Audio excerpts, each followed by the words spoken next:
রাজশাহীর পুঠিয়া দুর্গাপুর সহ দেশের সর্বস্তরের মানুষকে ঈদের শুভেচ্ছা জানালেন জনদরদী নেতা আলহাজ মোহাম্মদ আব্দুস সাত্তার। সেই সাথে জানালেন দুর্গাপুর পুঠিয়ার উন্নয়ন নিয়ে তার সীমাহীন স্বপ্নের কথা। বিস্তারিত থাকছে বিশেষ প্রতিবেদনে।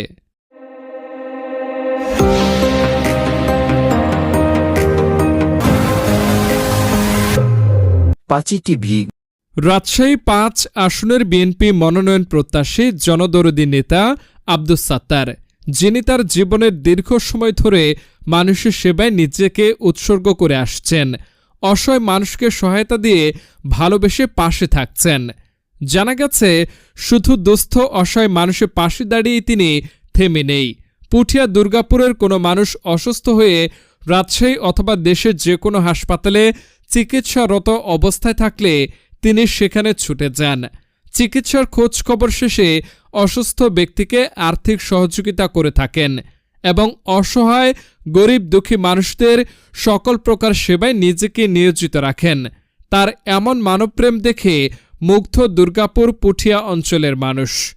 ভালোবাসায় মুখরিত জনদরদী বিএনপি নেতা আব্দুস সাত্তার ঈদের শুভেচ্ছা জানিয়ে সকলের দোয়া কামনা করেন। বিসমিল্লাহির রহমানির রহিম। সামনে ঈদুল আজহা, পবিত্র ঈদ।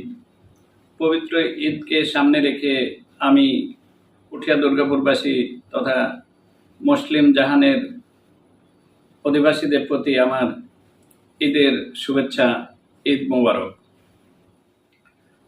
এই ঈদ শব্দের মানে আনন্দ। আমরা যাতে প্রতিটা মানুষের ঘরে ঘরে আনন্দ পৌঁছে দিতে পারি, সেটার লক্ষ্যে কাজ করে যাচ্ছি। মানুষের পাশে দাঁড়ানো, দুঃখী মানুষের সেবা করা, এগুলি আমার উদ্দেশ্য।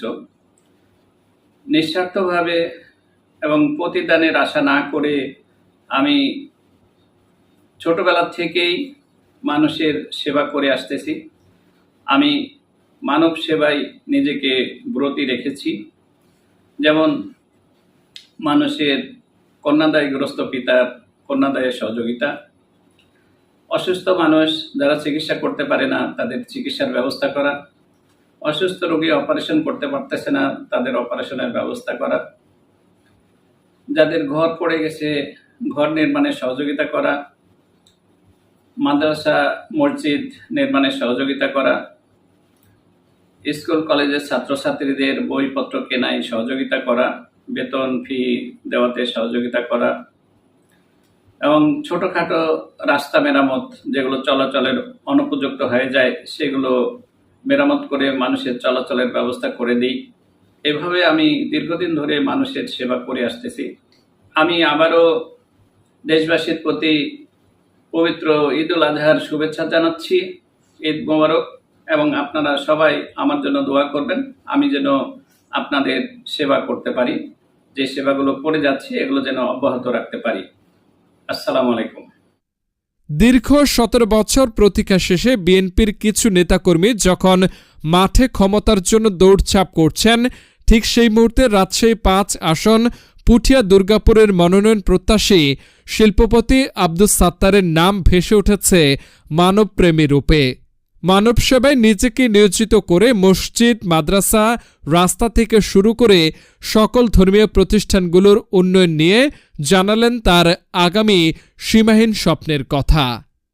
আমি ধানের শীষের মনোনয়ন প্রত্যাশী হয়েছি।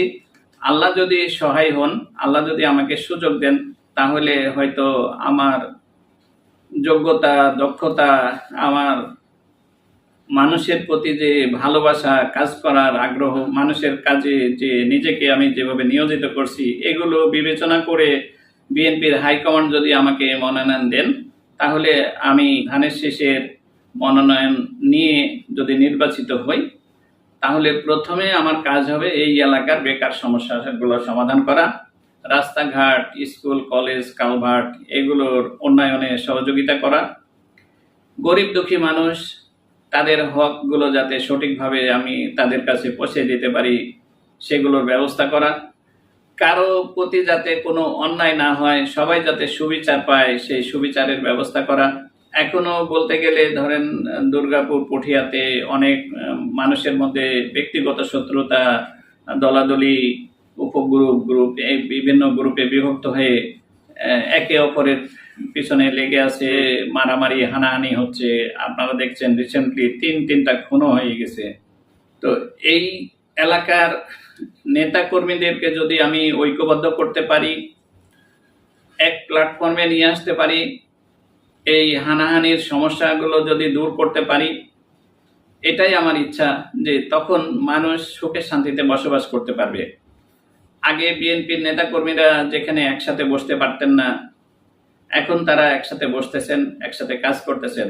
তো আশা করি আল্লাহ যদি সহায় হন, আমি নেতা কর্মীদেরকে এক প্ল্যাটফর্মে নিয়ে আসছি এবং আসবো, এবং তাদেরকে নিয়ে এই এলাকার অশান্তিগুলো দূর করে এলাকাতে শান্তি স্থাপন করার চেষ্টা করবো এবং এলাকার উন্নয়নের জন্য চেষ্টা করবো ইনশাল্লাহ।